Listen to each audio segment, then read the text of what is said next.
chat are, others in the chat, are you hearing echoes? I mean, nobody else should be able to, I mean, the only ones with audio would be the three of us.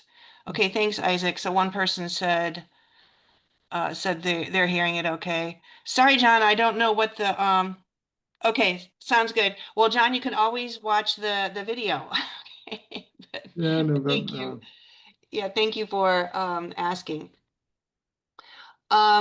So first of all, I guess I'll welcome Ted. Thank you so much for being here today to give us part 2 of tutorial introduction information on fastLink, the R package for record linkage, one of the main packages for record linkage.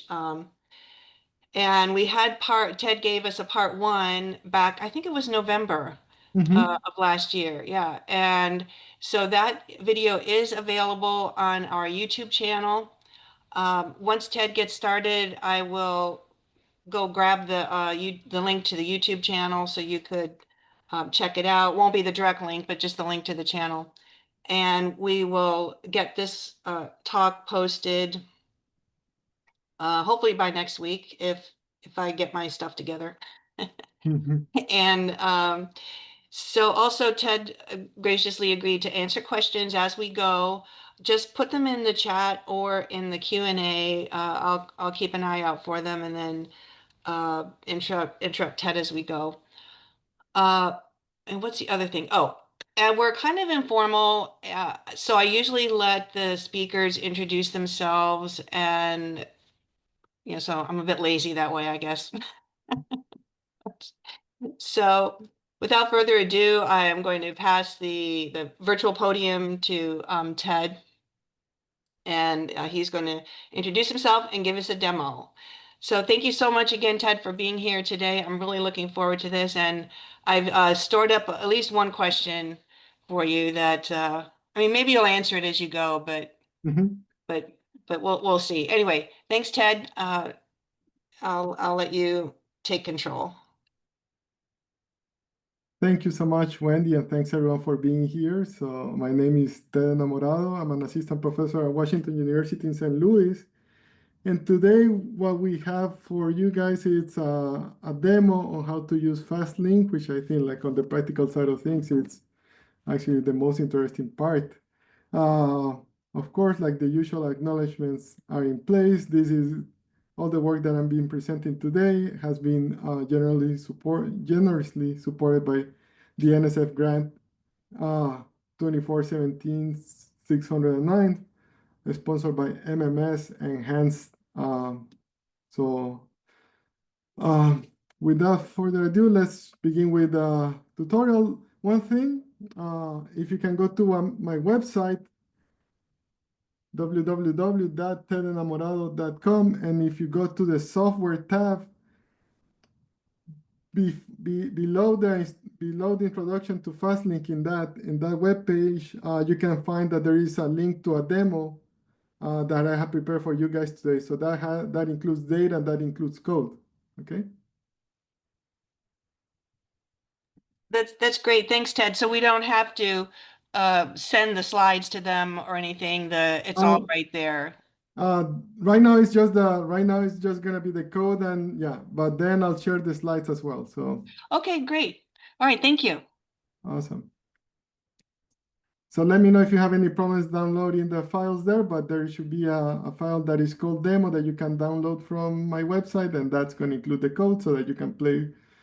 If you place everything in the same folder and then run the code from there, and if you have fastLink installed, then everything should work as we're gonna see in the slides. Okay, so let's begin. So this is just a little bit of a recap of what we're doing. We're trying to merge two data sets, and the point when we try to merge data sets is that oftentimes these data sets, especially when they refer to individuals, they don't have or they don't include a unique identifier that links them.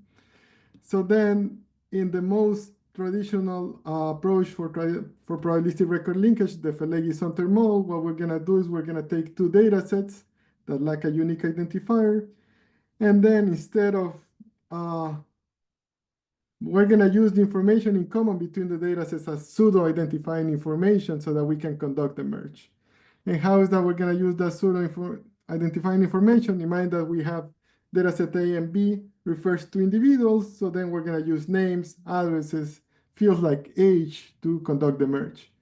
But how is that we're going to conduct the merge? First, we're going to we're going to construct something that is called agreement parents. And the agreement parents are just, we're going to take, for every pair of records, we're going to take, for example, one field name. We're going to compare the names for a pair of records, and then we're going to classify that comparison into, we're going to give it a specific value.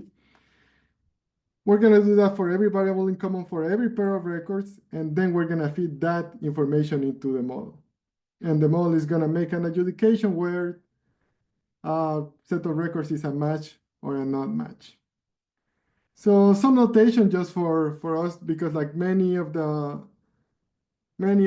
functions and many of the output from fastLink follows this notation, then I'm going to try to refer it along the way. So we're going to have two data sets, A and B. These data sets, they have to have variables in common. The more the merrier, so K has to be larger or equal to 1. Then the problem with record linkage task is because we don't know whom is a match to whom, then we have to make, our sample space is very large. It grows quadratically in the size of the data set. That means that for the number of comparisons that we need to make for data set A and data set B is going to be NA times NB, where NA and NB represent the number of observations in data set A and data set B, respectively. But again, as I said before, what we're going to do is very intuitive. We're going to take, for example, for record 1 in data set A and for record 10 in data set B, we're going to take, for example, we're going to pick one field, the K field, K lowercase field, let's say name, and we're going to compare the two values for those two records.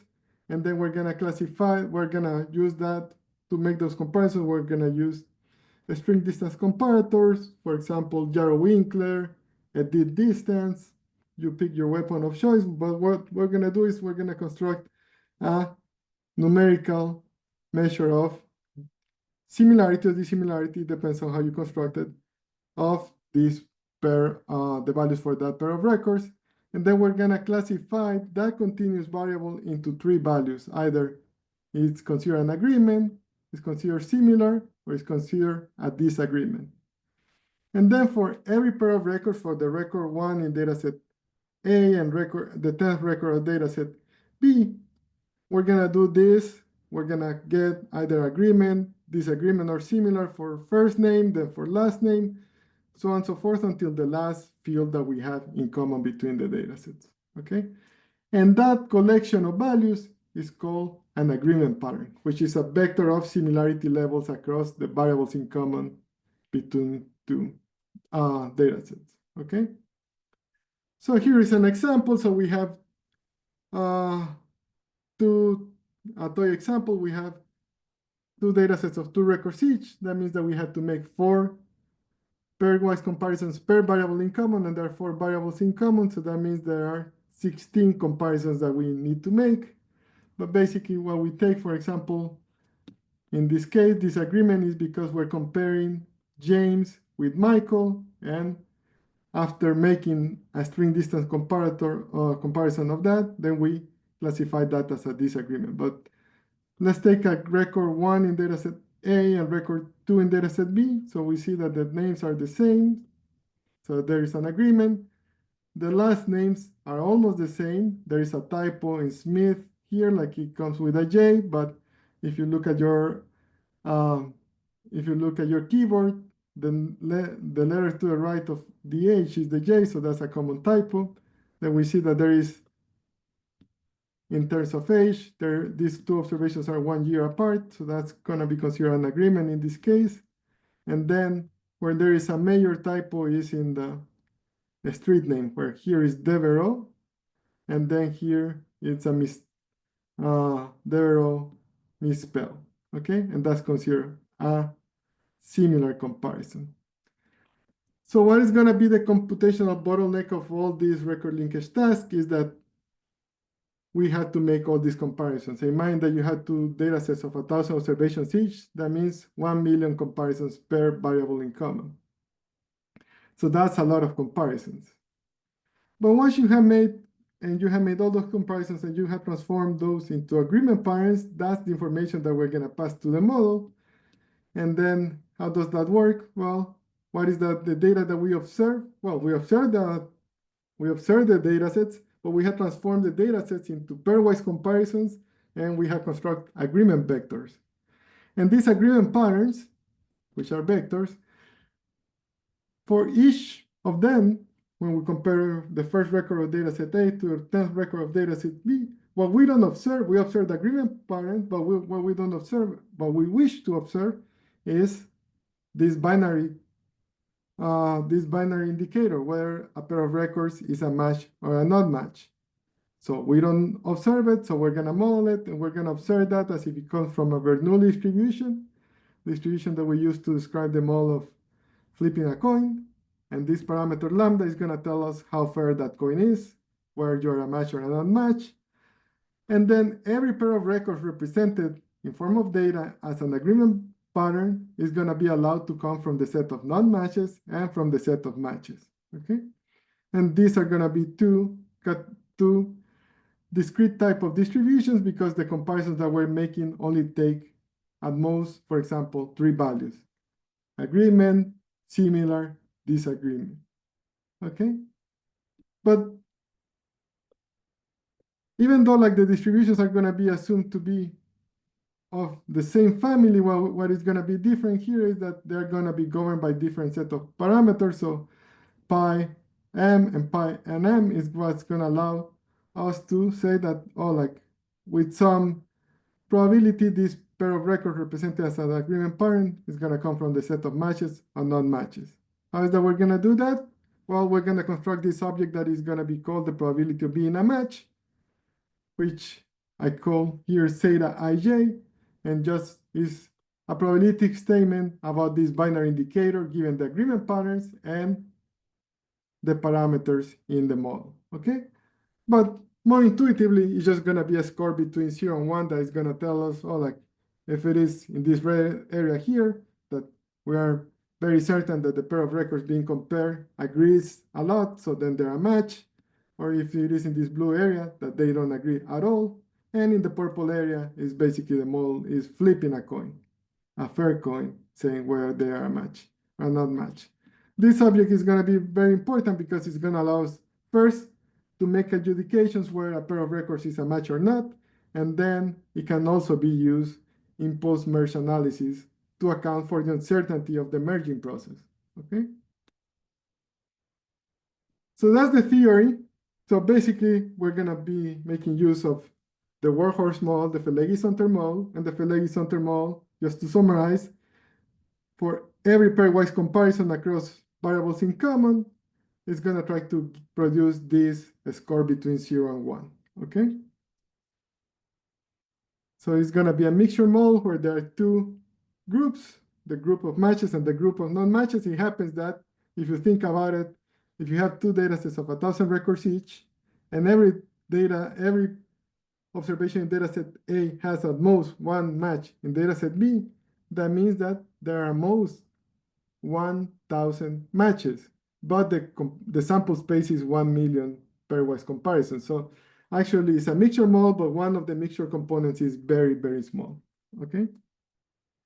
So now let me walk you through a guided exercise, something that we couldn't do in the previous iteration of our Govys, but now we're gonna just devote most of the time to this, okay? So in the guided exercise, as I said before, you can go to my webpage, enamorado.com/software, and then there is a link to all the files needed to actually do this, follow this deduplication exercise that this demo exercise that I have prepared for you, which is gonna be a deduplication exercise. So right now, instead of matching dataset A to dataset B, and dataset A being different from dataset B, we're gonna match dataset A to itself to try to find instances of duplicates inside the data set. And what is the data that we're going to be using? We're going to be using the record linkage data 10,000. 10,000 because there are 10,000 records, and it was produced for the R package record linkage, one of the another very solid R package to conduct record linkage in R. And basically, among these 10,000 records, there are going to be many duplicates, and then our task is going to be to try to find those duplicates. 10,000 because there are 10,000 records, so this is a medium-sized type of problem. So it has been widely used to test probabilistic record linkage methods, and it contains 7 linkage fields. So it contains the first name of an individual, the last name, the birth year, the month of birth, the date of birth, and also includes a middle name and a second last name field, okay? But because those, when they were designed, are basically like just full of missing information and not only observed for a handful of observations, we're just gonna focus on these 5 linkage fields, the one that basically have no missing information, but they have been perturbed so that it's difficult for us to find duplicates, okay? So the data set contains 10,000 records. 8,000 of these records are gonna have no duplicates at all. And 1,000 of them are gonna have a duplicated record. Every duplicated record is duplicated just once. So that accounts for 10,000 records. And then the duplicated records, in the way that they have been perturbed across these linkage fields, is that when the record linkage R folks design this data set, they pick one of the records at random, and then they introduce noise. If it is a first name or if it is a last name, then they introduce, for example, they swap letters, they did QWERTY type, like they did keyboard type of errors, like the one that I showed with Smith and Smith with a J.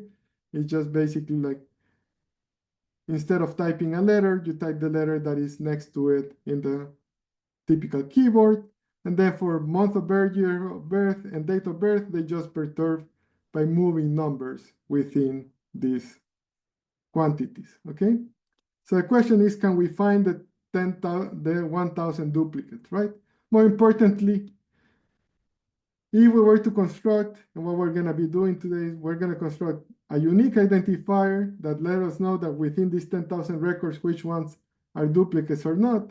Can we get that there are now 9,000 unique individuals in the data, okay? Because if we had done that, then we have done a very good job in finding duplicates. These are the names of the variables. F name C1 is the first name. This one we're not gonna use, which is the middle name. We're gonna use the first last name. The second last name we're not gonna use. Then we have the information referring to year of birth, month of birth, date of birth. The data set includes this record ID, which is a raw number. Basically, like this goes from 1 to 10,000. And it serves no other purpose than that, but it has this very useful field, which is called entity ID, which is an identifier that is a unique identifier for every instance of an individual in the data. So if a record is duplicated, then the 2 rows in the data are going to share the same ent ID, okay?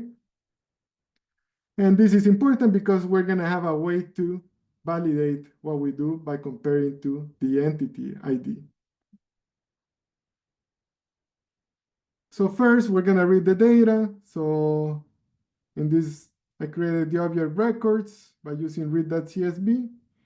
And is the dataset RL data 10,000. If we take a look at the data, then we see, as I said before, like the middle name and the last name, they are very, very missing.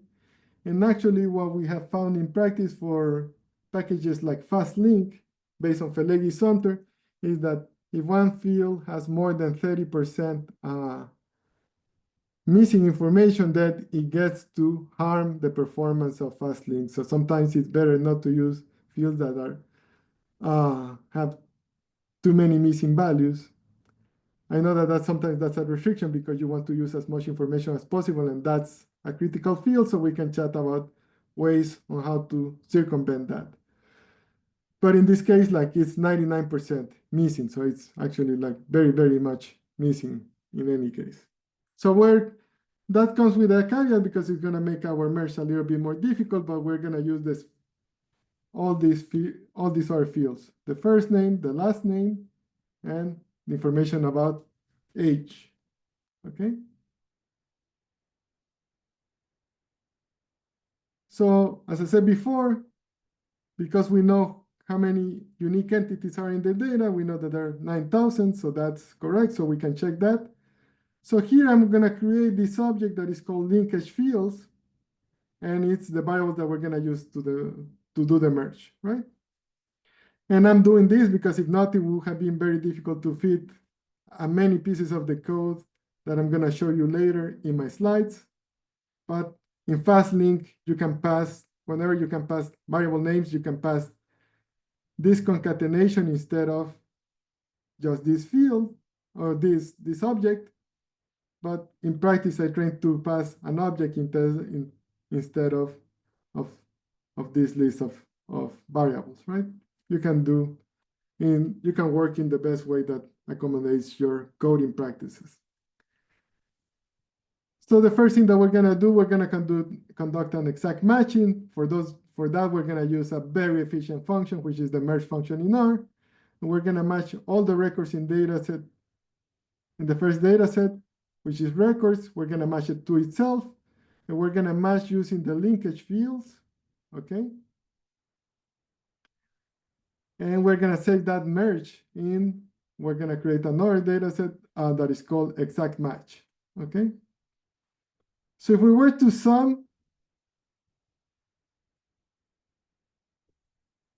all the instances of a data set of a record matching to itself, we see that actually that happens in this data set. If you match based on these linkage fields, every record is matched to itself. In a deduplication exercise, that's often the case. A record is always going to match to itself, but the question is, can we find the duplicate, right? Right now, we're just saying every record matched to itself, but with exact matching, we still haven't checked how many records were matched to something else, okay? Any questions? So we know questions. I don't see any questions yet. Okay, well, if you have questions, like please post them just let me know that there is a question in the chat, and then I'll stop whenever I see an announcement about that. Okay. So we did the exact matches, but now, like, what about non-self matches? Like, can we find any duplicates? And these are like observations where like the row is not the same in one data set versus the other, but this is just like when the row number doesn't match at all.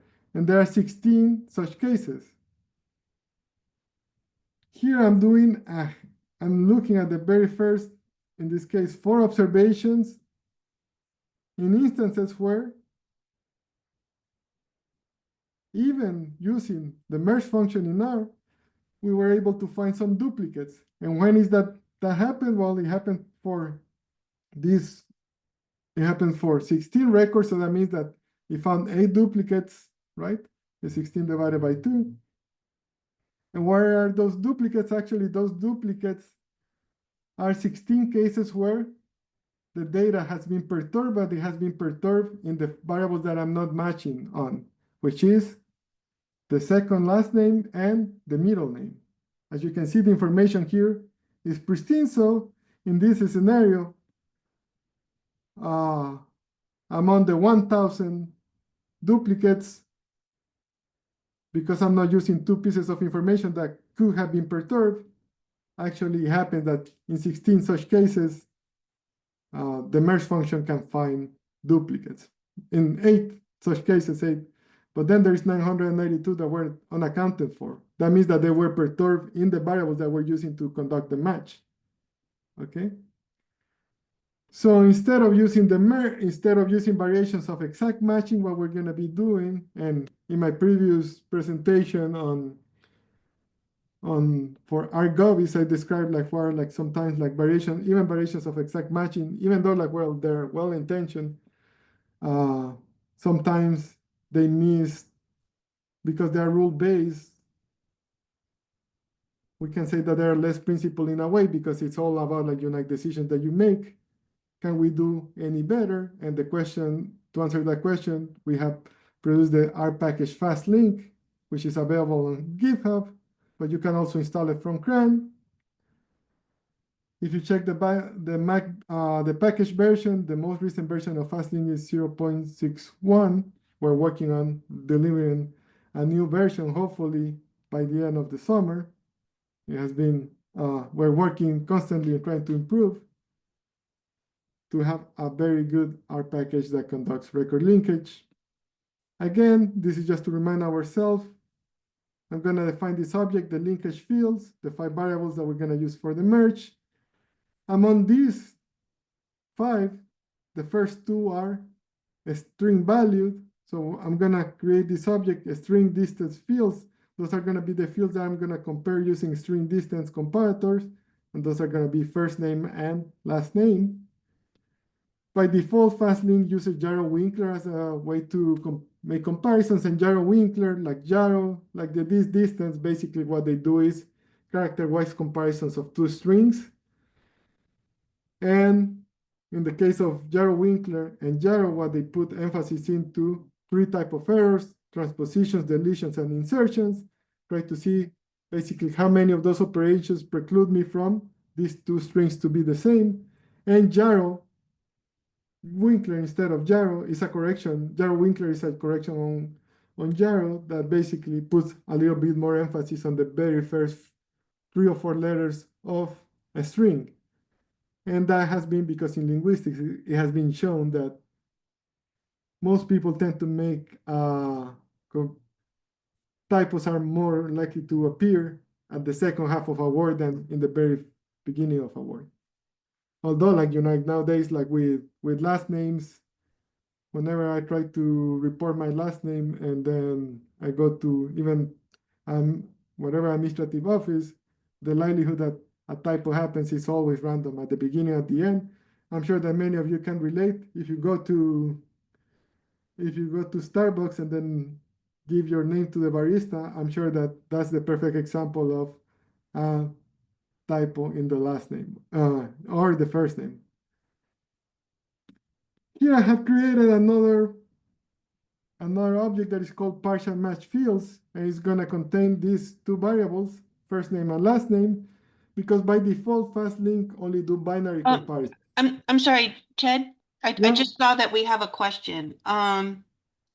So I'm sorry. So Shadena, you could either put it in the chat, but I think I'm going to try to unmute you. Let me see if I can figure that out. Okay. Sorry. Okay. All right, Shadena, I am allowing you to talk.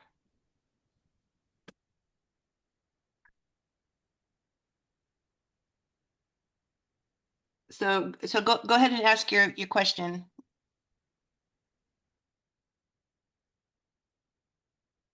I see that Shadena is unmuted, but I cannot hear the question. Yeah. I don't have a question, sorry. Okay. Oh, okay. No worries. Yeah. Yeah. It was amazing that I was actually, it jumped to my attention. So. Well, no, that is better. It's better to be alert and being Okay. All right. So I think you should have it back control. Okay. Thanks, Ted. I'm sorry. No worries. No worries. Like, please interrupt me at any point. So this is for you guys. Well, So I again, appreciate it. Thanks. by default, fastlink, what it does is just either agreement or disagreement. So it's binary, but if you set partial match fields, we allow for 3 possible comparisons: agreement, similar, and disagreement. Okay. So this is how the fastlink function works. And this is the fastlink wrapper. So fastLink wrapper works in this way. So we're gonna have, first we're gonna pass, you see like this is why I introduce the notation. We're gonna have the first data set, which is records. In this case, the record, the RL data 10,000 is gonna match to itself. So then we're gonna repeat the name here. We had to specify it twice. Then the var names, the variable names that we're gonna use to conduct the merge are the linkage field, the 5 variables that we discussed before. We're gonna use Gyro Winkler to compare the first name and the last name, which are the two variables. There are the two names in this object, the string these fields. For the partial match, we're not only gonna do partial match for also the first name and the last name. Everything that is here, but is not in these two, is just gonna be compared in a binary, is gonna be compared in a binary way. And not only that, it's gonna be compared using exact matching, okay? So then cut A is for, remember, when we make a comparison between two strings, we're gonna make a numeric comparison, and we renormalize this comparison from 0 to 1. So 1 means that the comparison being made, it's identical, and 0 that they're different, so it's a similarity measure. But then with that similarity measure that is in the continuum 0, 1, we transform that into agreement, similar, disagreement. So we need 2 cut points if we have 3 comparison levels, right? So that we can split the space into 3 by putting 2 cut points. So anything about the largest, the highest cut point is going to be considered agreement. Between the second cut point and the first cut point is going to be considered similar, and anything below the lowest value cut point is going to be considered dissimilar. So Ted, here could we have, I think I have a question. yeah. Does it make sense? I mean, could we have just one cut point? You can have one cut point, but then you don't need to specify the partial match. Oh, okay, that's right. Okay, Partial match is binary, so then you just need to specify one cut point. But if got you it. specify the partial match, then you need 2 cut points. Okay, perfect. Thank you. So we have this 0.94 and 0.84 for the cut points. So anything between 0.94 and 0.84 is going to be considered similar, larger than 0.94 agreement, and less than 0.84 disagreement for Jarrow-Winkler. This dedupe within the fastLink function, it doesn't refer to a deduplication, it refers to, and I need to change, I always promise myself that I'm going to change the name of this option. Dedupe refers to where you want to do a one-to-one matching or a many-to-many matching, right? When we set it to false, because by default, fastLink, what it's gonna do is a one-to-one matching. The dupe is, this one-to-one matching option is set to true. But if you're doing deduplication, a one-to-one matching is gonna result in just matching every row to itself, but then we're not gonna be able to find duplicates.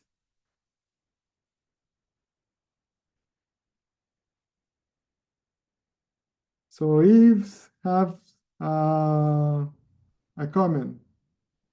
It says FastLink is terrific. Nobody else can program OpenMP.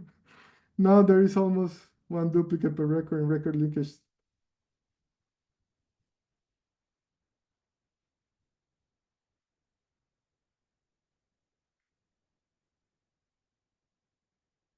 So in this case that so if it's asking, well, like, what happens if there are like many instances of a duplicate in FastLink? For example, if you're deduplicating data in this data set, actually, because it's a toy example, they constructed such that it was a difficult exercise in terms of noise, but not a difficult exercise in terms of like how many duplicates there are. So If's question happens is like, what happens if there is not just one, but there are many? Because then the Felegi Sonter model, the model that is behind it, behind FastLink, is not so well designed to, so there is a problem of transitivity, meaning that I find that record 1 and record 10 are duplicates, But then I also find that record 10 is linked to record 25th, but not that the 25th is linked to 1. So in that case, fast-link, the Feleghi-Sonter model is not designed to accommodate for that. In my work, like I'm reworking the functions that do the allocation of duplicates within a data set, what we're trying to follow is just, so we're trying to borrow from graph theory networks, and we're just gonna say, oh, like this is an undirected graph, and we're gonna right now the easy solution, and this is sort of the solution that we have implemented in FastLink, but it's not as efficient, and now we're gonna have an efficient solution, is that we're gonna try to take like more like a greedy approach. Still, it doesn't resolve the problem of transitivity. What if some of those problem of transitivity should be resolved? That's a very difficult very difficult problem, one that FastLink doesn't solve for now, but we're gonna try to, at least we're gonna try to make the process of being greedy so that the records 1 and 10 were linked, and 10 and 25th were linked, then 1, 10, and 25th are all linked. So that's gonna be the solution that's the solution for now. So it's a very greedy approach. So a little bit of the output that you get. So you see, like our fasting is telling you that basically like you're deduplicating a data set, and then it's telling you that it's calculating first matches for each variable. The Feleghi-Sonter model is a model of counts. If you know the number of records per agreement parent, you have solved them all. So that's the first part. Then it runs the EM algorithm to calculate the probability of being a match, and they get the indices of once we have determined who is a match and who is not a match. That's gonna be based on a threshold. So remember, like there is a probability of being a match that goes between 0 and 1. If you want to make that deterministic, you set the threshold, let's say, to, by default, FastLink sets that at 0.85. So all the records that have a cut point probability of being a match larger than 0.85, they're gonna be determined to be connected. So we're gonna get the indices based on that. But you can, as I'm gonna show later, you can move that threshold. And then we're gonna calculate the probability of being a match for every pair of records, and we're gonna return the match parents for those records, okay? So we're gonna know the agreement parents for each pair of records that was declared to be a match. So here is just to show that actually in FastLink you can, the default is Jarrow-Winkler for a spring distance comparator, but you can change the method, and you can, for example, type LB for Levenstein, which is the edit distance. We have a renormalized version of the edit distance, so the cut points applied. The cut points can be set from 0 to 1, where 0 means dissimilar and 1 means the same, that they're identical. So there are many. We rely on the spring disk package in R to make all these comparisons, because all that code is also written in C++, like most of our key functions in FastLink. So it's actually very efficient. And for that, right now we support many string distance methods. So all the string distance methods most of the string distance methods supported by the string dist package, they are supported by FastLink as well, to the extent that they can be renormalized between 0 and 1, okay? And now, actually, like one new option that is not available yet, but FastLink is gonna have, is that actually instead of just passing 1, you can pass many, and FastLink is gonna aggregate among the many, because most of them, they are very similar at their core, but they have these dissimilarities that sometimes Jarrow-Winkler is very good at comparing names. That's how it was designed for. But what if you have a longer string and then you want to make comparisons, and then either Levenstein or Winker are gonna suffer, then you can use another measure like, for example, cosine similarity between the two strings based on unigrams to see how likely are the two to be the same. So you're gonna be able to aggregate among the string distance metrics. But basically, like the simplest aggregator that we have coded right now is just a simple average, but we have averages that are actually given different weights to different similarity measures based on the distribution of the dissimilarity measure. So it's very data-driven as well. But with the data-driven approach, it takes a little bit more time to calculate, but still we're trying to, in the final stages of making that as efficient as we can. Okay. So you see, like whenever I run the fastLink the fastLink function, I'm saving that all the results into this output object that I call out. And in the out object, we find this is a collection of objects, and it contains different objects, sub-objects. So it contains the results from the EM algorithm. It contains the patterns. It contains the probability of being a match for every pair of records that was declared to be a match. And it contains the indices for the matches and the number of observations in dataset A and dataset B, which in this case is just 10,000. So here, for example, we want to see which indices were matched, so which rows were matched. I take from the output object, I go to matches, and then I call the indices in dataset A, and then the indices in dataset B, and I'm just binding them in a column form. And then we see that the first record was matched to the first record, the second record was matched to the second record. That's not a surprise, because in the duplication exercises, it's not surprising that every record matches to itself, but fastLink also matched to the fourth row. It also matched the row 1957. And then the fifth record was matched to the fifth record, so on and so forth, okay? I mentioned that there is if you want to look and see, this is a good object to try to diagnose what is going on with the merge. So you can call out EM, and then within the EM object, you go to patterns, W. What it's going to show you is a table like this. It's going to have as many rows as there are agreement patterns. It's going to tell you an agreement pattern. So for example, in an agreement pattern, 2 means that there is agreement, 1, that they are similar, and 0, that they are dissimilar. And you can see like what this row means is, row 70 means that there are 10,924 records for which there is agreement in all, there is a fuzzy agreement in all the variables in common. These are the 5 fields that we used to conduct the merge.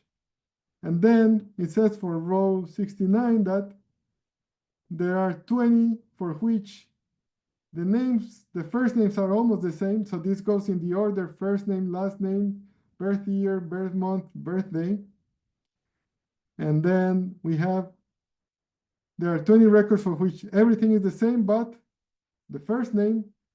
There are 56 records for which, in line 68, for which everything is the same, but the names are dissimilar. And then here 67 means everything is the same, but the last name is considered similar. So always remember, this is the legend. 2 means agreement, 1 similar, and 0 disagreement. The weights, this is just to preserve the history of the model that we're based on, which is the Feleghi-Sonter model. When Feleghi-Sonter model wrote their seminal paper, their decision rule on how to select that a pair of records is a match or not was based on a likelihood ratio of how likely is an agreement pattern to be in the set of matches divided by how likely is to be in the set of non-matches. So if that ratio is larger than 1, then the more likely that a pair of records is in the set of matches. So you see like patterns 65, 77, 69, and 68, and even 68, they're very likely to be in the set of matches. So for example, this is for 69 is 12, almost 13 times as likely to be in the set of matches than in the set of non-matches. Now, that doesn't come as a surprise because the Falaise-Sonter model is basically defined on a very intuitive notion. The more a pair of records agrees on the information being compared, the more likely that pair of records is to be a match. As I said before, with the threshold match, the default for fastLink is 0.85, but then once you conduct a merge, you pull out the data, and then you realize that a lot of records were given a 0.85, 0.87, but then they're like very dissimilar. But then everything that is above 0.9 is actually very accurate. Then what you can do is actually, you can redo the merge and save as matches only the pair of records that have a threshold match that is larger than 0.90. So you can control this information. Everything else is just the same, but this is another parameter that you can control, okay? So how do you pull out all the deduplicated information? So this is the function get matches that I sort of mentioned in passing to answer Eve's question. And basically, like, once you have run fastLink, you just pass the names of the data set that you're matching and then pass the fastLink object, and it's going to return you a data set that is called record linkage FL, which is going to contain the very same information as in records in this case, but it's also going to contain information from fastLink, and one such information is going to add an additional column that's going to call dedup IDs, which is going to be this unique identifier that is going to tell you that if a pair of records is a match or not. It's going to have the same unique ID. But as I reply in passing to Yves, what we're doing right now is like trying to put the transitivity problem aside, and we're basically like, we're going to not solve transitivity problems, but actually we're going to be a little bit greedy, and we're going to call every even transitivity problem, even if broken, we're going to call that to be the same ID. Okay, but that is very tricky to put together. So right now, like within get matches, we have we were doing this ourselves in a very greedy way, and actually it happens that it's very slow. Then over the past few weeks, I have realized that there is a better way using the iGraph package in R to make this actually faster and actually more complete. So when I do this, so here what I'm counting is the number of unique entities. Once I have conducted the merge by fastLink, I find that there are 8,983 unique individuals. So that means that we were very, very close to the 9,000 unique entities. But remember, with exact matching, we were like making a lot of mistakes because we only called out of the 1,000 duplicates, we were only able to recover 8 of them. And in this case, we're able to recover 983 of them, which is quite an improvement. So if we take a look at the data that we just deduplicated, we see that in this case is the same data as for deduplication exercises, is the very same data as the original data, but now it contains, so the number of rows is the same, but now it contains this new ID, that this ID is the one that tells you if a pair of records is a match or not, based on what fastLink predicts. So there are a few, just to show you a few entities that are repeated. So you see like here, entity ID 20, so because we know the unique identifier, so we can compare. fastLink predicted that they are duplicates, and they are indeed duplicates. And the problem here is that the last name, there were typos in the last name. Here for entity 777, fastLink also predicted that there were duplicates, as is true by entity ID.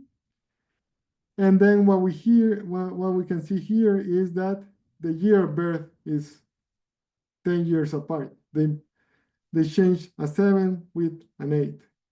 Okay. So now what if you want to do a confusion table? So I'm doing here is I'm creating these binary indicators where a pair of records is a duplicate according to the entity ID, which is the true identifier, and comparing that to the identifier created by fastLink. And then I can do a cross table, a contingency table between the two.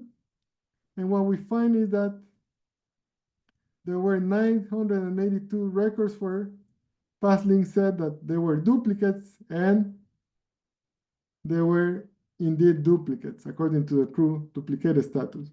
But there were 18 cases where fastLink said that they were not duplicated, but actually they were true duplicates.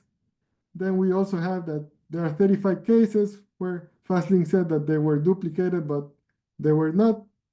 And then fastLink said that, and fastLink and the true identifier got 8,965 cases where they were not duplicates by either method. The truth compared against fastLink.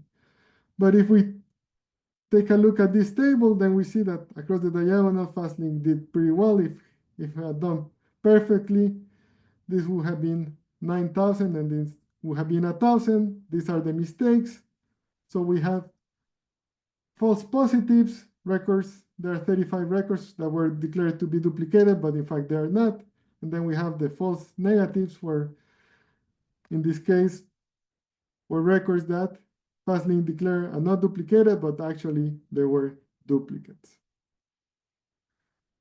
Using that information in that 2x2 table, we can construct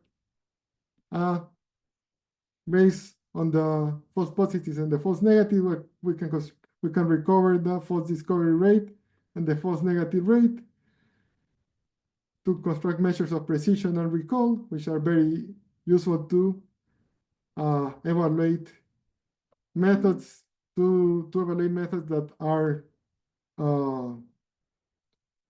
to evaluate any method that is trying to make a prediction. And in this case, we find that the false discovery rate is 3% and the false negative rate is 2%. And then the precision and recall are very high, 97% precision and 98% recall. Okay? But what if you were to move? Remember, like right now, what we did is all the comparisons were done using string similarity measures for just for the string value variables, first name and last name. But for the numeric variables, we just do exact matching. But what if you want to do a numeric comparison using, for example, based on the absolute value of the distance between two numbers in fastLink? Then you can use numeric comparisons. So what we're gonna do, we're gonna construct this object that is called numeric match fields. And in this case, we are gonna just put in the birth year. You can put the birth month and the birth day as well. We need to make sure that this is a numeric variable because it's gonna take the difference. So when taking the difference, it has to be numbers. And the only thing that you have to pass to fastLink is that you have to specify that there are variables that you're gonna be comparing using numeric and numbers. So this is the numeric match variables. And as we have cut A and cut P for the string distance variables, in the case of the numeric variables, we're gonna have cut A num and cut P num if we're doing partial matching for those. And here is how many units apart. In this case, we're just doing binary, but still like we're making the comparison and calculate the distance between the numbers and then setting a cut point, but just one cut point, and this is 1.5. So anything that is less than 1.5 is going to be considered agreement. and anything above is going to be considered disagreement for birth year in this case. So it's not a similarity measure where larger values means that they're more similar. In this case, smaller values are more similar for numeric comparisons. And if you were to include birth year here in partial match fields, then you have to specify cut p num, because now it's gonna try to make partial comparisons for birth year as well, but then we need another cut point so that we have the 3 comparison possible. So again, run the code, and I find very similar performance that is predicting there are around 8,952 records that are matches. Actually, like the performance was a little bit not that good in this case. So one question that I get a lot, so fastLink, how can you do blocking in fastLink? So I'm gonna walk you through an example, and it's gonna be as a pre-processing step. Many R packages, many record linkage packages, there is a Python library that is very good, SPLink, which is based, actually, all the code from fastLink was basically translated into Python code. That's the way how SPLink started, and to conduct record linkage in Python. And so it's very similar in the way that is structured, but for SPLink, different than fastLink, blocking is the way that they make things fast is to do blocking within the functions themselves. So then there's a lot of blocking that is happening behind the scenes of which you don't have control of. In the way that we academics design fastLink, which is a different purpose, like we wanted to be more precise and try to not to break the model as much so that we recover parameters that are a better resemblance of the model itself. So then we let blocking to happen outside the model. But our code is very modular, so you can do it.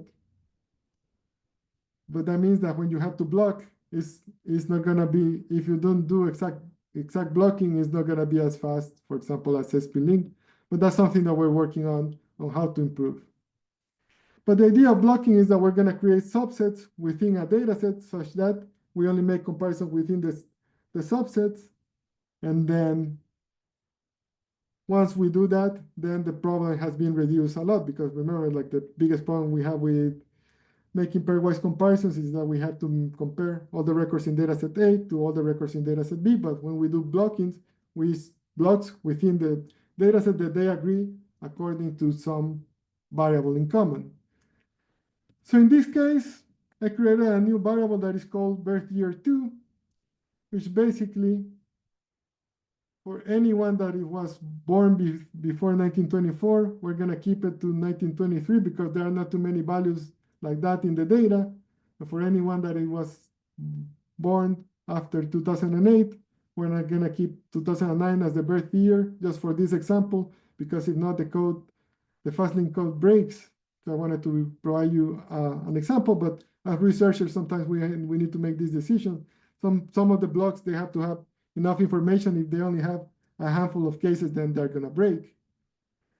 You can use the block data function in R, which is like you pass the 2 data sets and then you say like, I want to block by birth year 2. It's gonna create as many subsets as it can by birth year. Okay, so for 1923, all the records that were born in 1923, 1924, so on and so forth, according to the number of unique values in birth year 2. One thing that we need to note is that in the past we were using birth year as a matching variable, but now that has been used as a blocking variable. In this specific setting, it cannot be included as when you do exact blocking, so that the records have to match on a specific variable, then they already match on that variable, right? So then when we compare within the block, there is no need to compare with birth year 2 because they all have the same birth year. So we remove that variable from here, from linkage fields, and I created this object linkage fields too. And here what we have is a loop. We're gonna forget about the loop itself, and we're just gonna focus on what is inside the loop. Once we have built intuition about that, then I think it's gonna be straightforward to understand what's going on. The first line is just to create an object to save all the results. But here is what is going on. So first, we're going to subset the data. So we're going to take the data set, and we're going to use the block object from fastLink. We're going to call the first elements of, for example, those that were born in 1923. We're going to call their IDs, and we're going to save them. If you were to have two data sets, instead of just matching a data set to itself, you have to have two lines. So record stamp A and record stamp B. And you do the same here, but then DFA becomes DFB for the second data set, okay? Then here, once we have created the subset, we match the subset, in this case, because it's the duplication to itself, and then everything is, as we explained before, this part of the code is as I explained before, but we change linkage fields to linkage fields too, because we don't need birth year. If you include birth year, then fastLink is gonna be mad at you because you're including a variable that doesn't provide any information, so the parameters for that variable cannot be estimated. Here I'm recovering the data that was matched, and then I created a dedupe ID, but I did a modification here where I said, oh, like, I want to create a new dedupe ID because the dedupe ID is just a number from 1 to the number of observations in the subset, right? But imagine that the subset has 2,500 observations, and then the next subset has 2,500 observations. And all these matches are called from 1 to 2,500, and then from 1 to 2,500 in the second block. So then they're gonna be, imagine that record 1 is gonna be matched fictitiously to record 1 in the second block because they have the same dedupe ID, but those are actually two different dedupe IDs because they come from different blocks. So to adjust for that, I just took the dedupe IDs that are just correlative numbers, and to obviate that, so I just created a B for block, a J for the number of the block, and then something to connect to the dedupe ID. So now B1 is going to be different from B2 1. So the first record in dataset A is going to be totally different from the first record in dataset B in the second block. The first block is going to be different from the second block because now we have added this number that includes the cluster, that includes the block number inside it. And then we just save in our container the results from the first merge. And this is going to cycle through as many blocks as you have birth years in your data. It's going to be doing the same thing. And if you run the code, actually, like it runs a lot of times because there are like 70 something worth years in the data. Once you have conducted the merge, because I'm saving everything in a list, because these are data sets, I just bind them, and then I have the dedupe IDs, which are different now per block. And then I find actually fastLink overshoots, and it says that there are 9,145 duplicates in the data. Well, the correct number should be 9,000, but it still is very good performance, way better than exact matching. But there is a more something that we're big proponents of is like, oh, like, we know a lot about clustering techniques in data science, and one of, if not the best clustering algorithm there is k-means. What if you were to use k-means that is gonna cluster together groups of observations according to certain variables that are perhaps not the same, but like very close indeed. And then clusters are gonna be created under two principal solutions based that they have to be very similar within the cluster, and across clusters they have to be dissimilar. So that's the idea of k-means, instead of using just exact matching. So now there can be many years within a cluster. So here, this is going to reduce the number of blocks, and actually you can use the birth year variable again. So it works very similar, like the block data is gonna create the blocks, but now we're saying that we want to use k-means by the variable birth year, and then we want 3 clusters instead of 1 per year, as we had before. You can change this number to 3, 5, or you can do just 2. And then it's gonna create as many blocks as you find that there are clusters in the data. Then basically everything remains unchanged, but now linkage fields is not linkage fields 2, it's linkage fields because within the cluster, there can be many years. So now we can bring that information again instead of excluding it as in the past with the exact matching block function that I described first. Nothing changed in terms of the structure other than I use K instead of B for creating the IDs, because just to remind ourselves that this is k-means. And now fastLink predicts that there are 9,038 unique entities in the data, so it's quite a better result than actually even either using fastLink or using just exact blocking, okay? So that's all that I have prepared for you today. Like I have like some additional slides with additional results, but these are more formalities than actual formal results than code. Well, that's super helpful, Ted. I think I'm going to have to go back and view this again Yeah. and really play with the example and your code. I've done some of the examples before using, because I think I don't know if it's a vignette or one of your articles Yeah.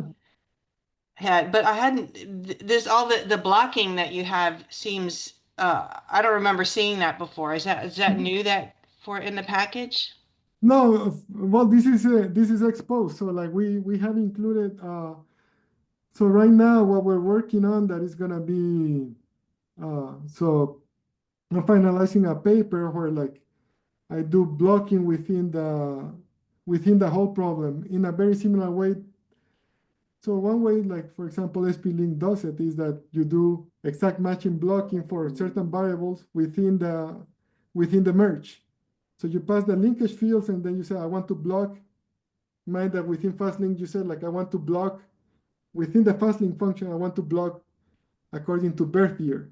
So then fastLink will know and then will do everything for you. But then SP-Link does that. But we decided not to do that because we wanted to give the researchers all the degrees of freedom. But for most use cases, people want for us to do like blocking for them. So one compromise that is still like principle, and that's why like I wanted to, because creating exact blocks is like exact matching is not as principle as we want, because if there are minor typos in that variable, then you're not matching observations that you should be matching.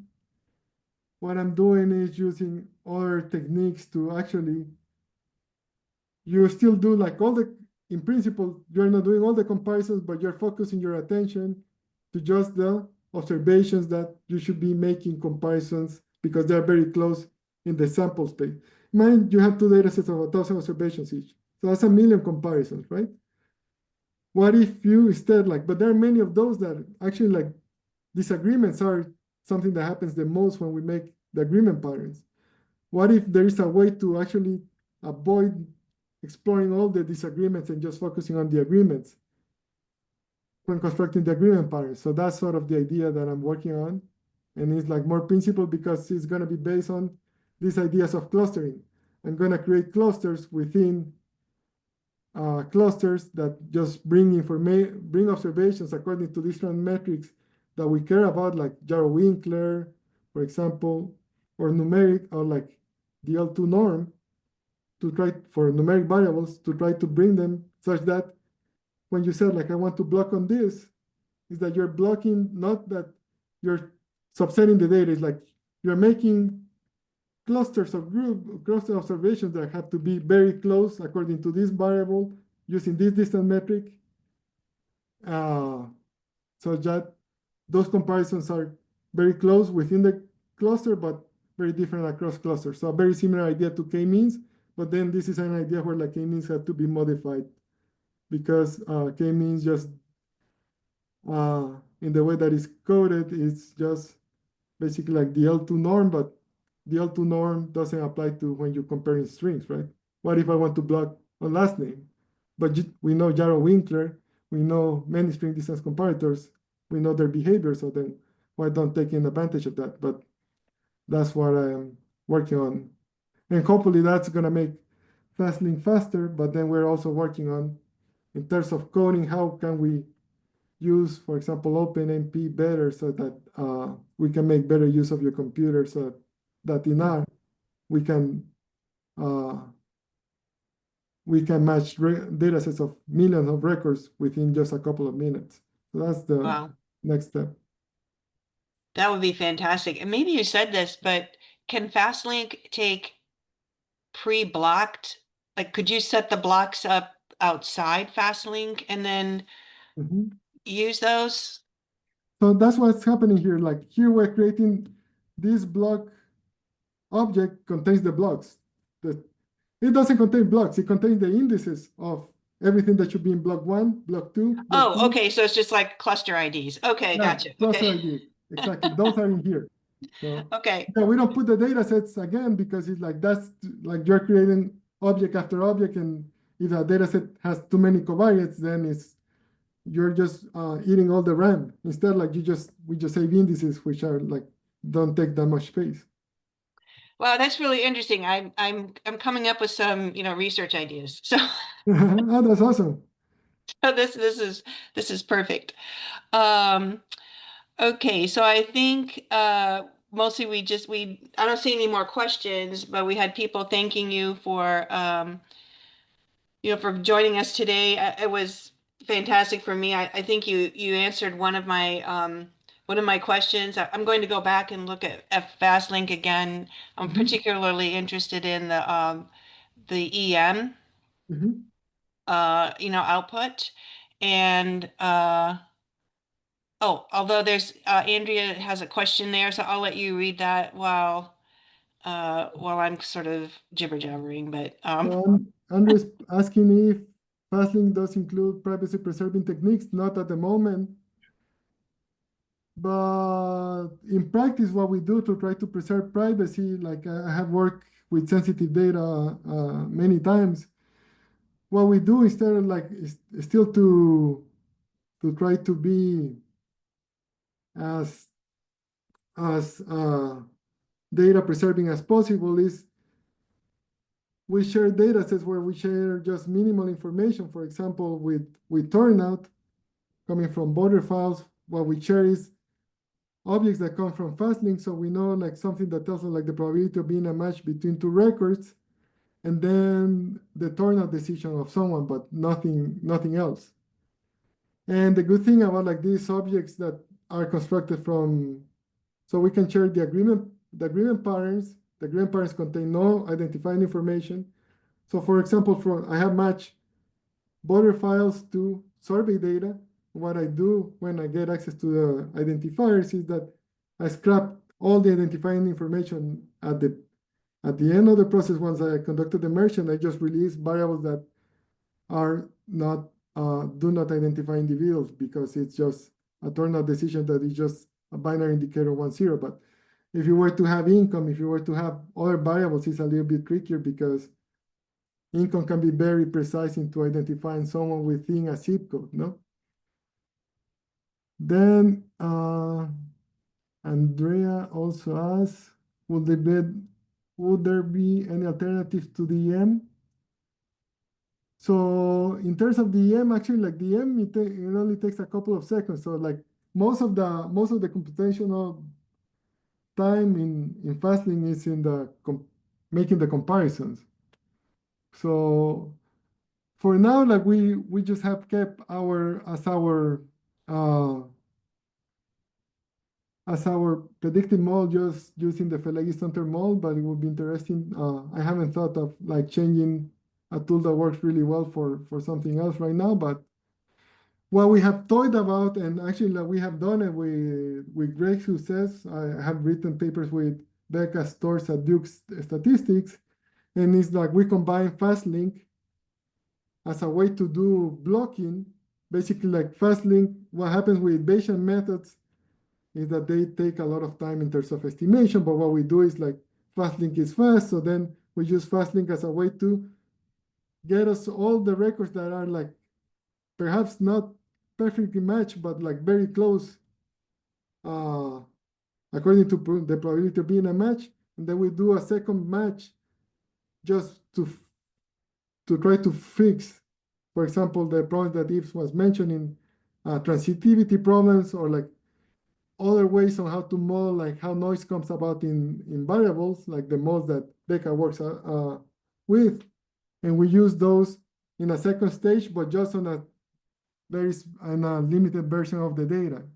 So it's like adding a sub using fastlink to block in probabilistic blocking and then passing that to more sophisticated methods.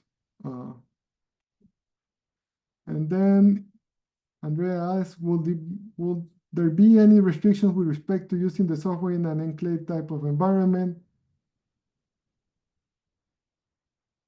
Will there be any limits in terms of the amount of data fastlink can work with?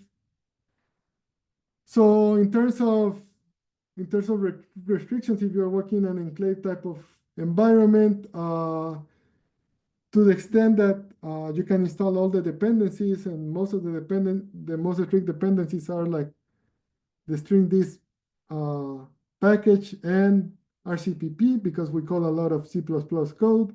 Other than that, I have used it in many computers. So right now I'm working with colleagues at UNC Chapel Hill, where I have access to this computer that I can have access to it through the internet, but the computer doesn't have access to the internet. So it's a virtual machine where I cannot install or download any data. I can work with the machine, but I cannot use it other than running code.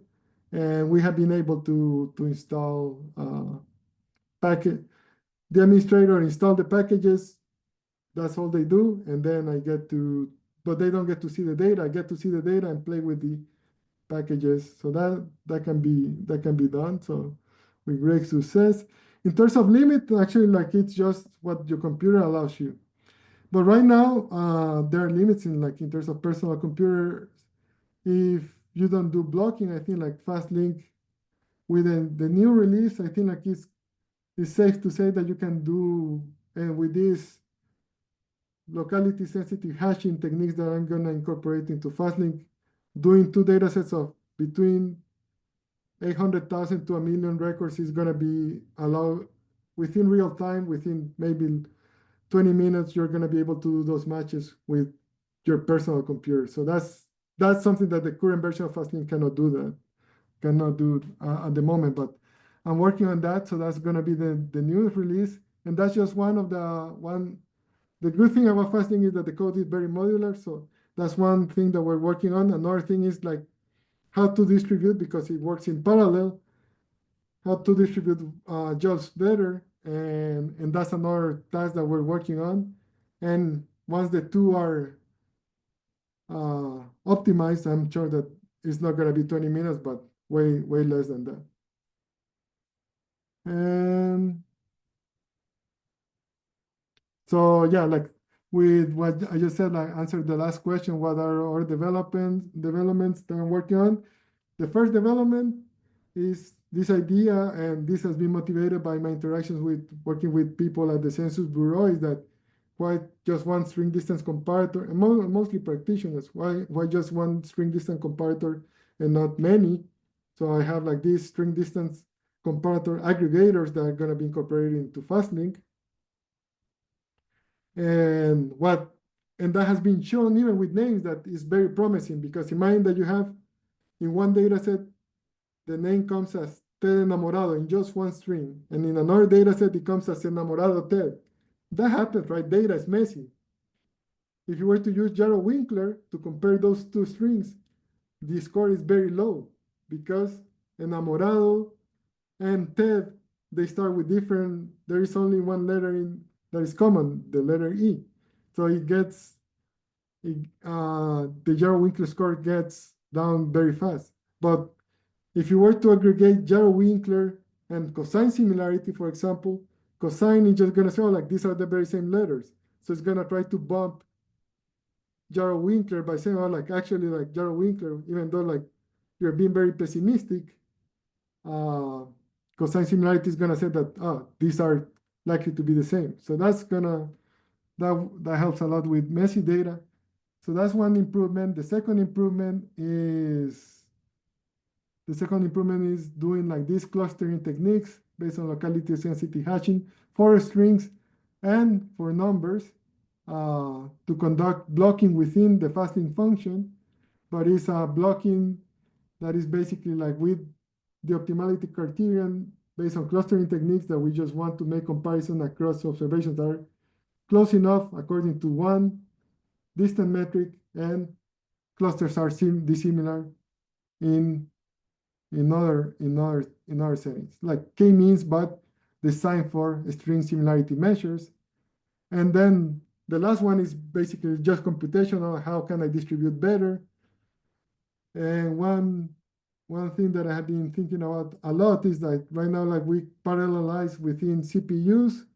Is there a way to try to bypass the process and try to make it better so that we can parallelize in alternative ways? That's what I'm working on. That's more on the computational side of things. But R is not cooperating that much with that. But the promise is that we are going to keep working such that parallelization can be made in the most efficient way possible. And so those are like the three big areas, and then working on a lot of on applications. So if it happens that you are running your matching, please feel free to shoot me an email. And like if you have questions, you run into an issue, most likely I have run into that issue myself. And if I haven't, then it gives me a way to think about how to make FastLink better. That sounds perfect, Ted. I may take you up on that once Yeah, yeah, I jump back into the into the EM and yeah. record linkage. Yeah, I think you talked last time about the aggregating the distance, combining the distances. I think that was a main focus of the webinar you gave in November. So uh, for those of you who are still with us, then you might check that out. Uh, well, check it out anyway. Yeah, no, as soon as the new version is up, I'm gonna let Wendy and Donna know about it so that you can distribute with the mailing list these new developments so that you can give them a try. That would be fantastic because uh, record linkage is used in so many areas and applications. So it's really important work I think that you're doing, and really a service to our our community. So thank you. Okay, thanks, Ted. I really appreciate it, and I guess I'll just say for in June, I think we're going to have another sort of record linkage talk. I think Yves is talking. But then also we're going to have the GASP conference, which is, oh my gosh, I should know that. Government Advances in Statistical Programming, something like that. Mhm. But that's going to have talks on R, Python, other computational tools and approaches. So keep an eye out for that. We'll advertise that. And it's free, virtual. So welcome to attend and look forward to future talks. And thank you so much, Ted. I really appreciate it. Be safe there with the crazy weather. My pleasure. Thank you so much for inviting me. Yeah, thank you. Okay, well, thanks everybody. Keep an eye out for the recording and go play with the slides or the tutorial. I'm going to do so and see how dangerous I can be. All right. Take care. Thank you, Ted. Goodbye. All right. Bye.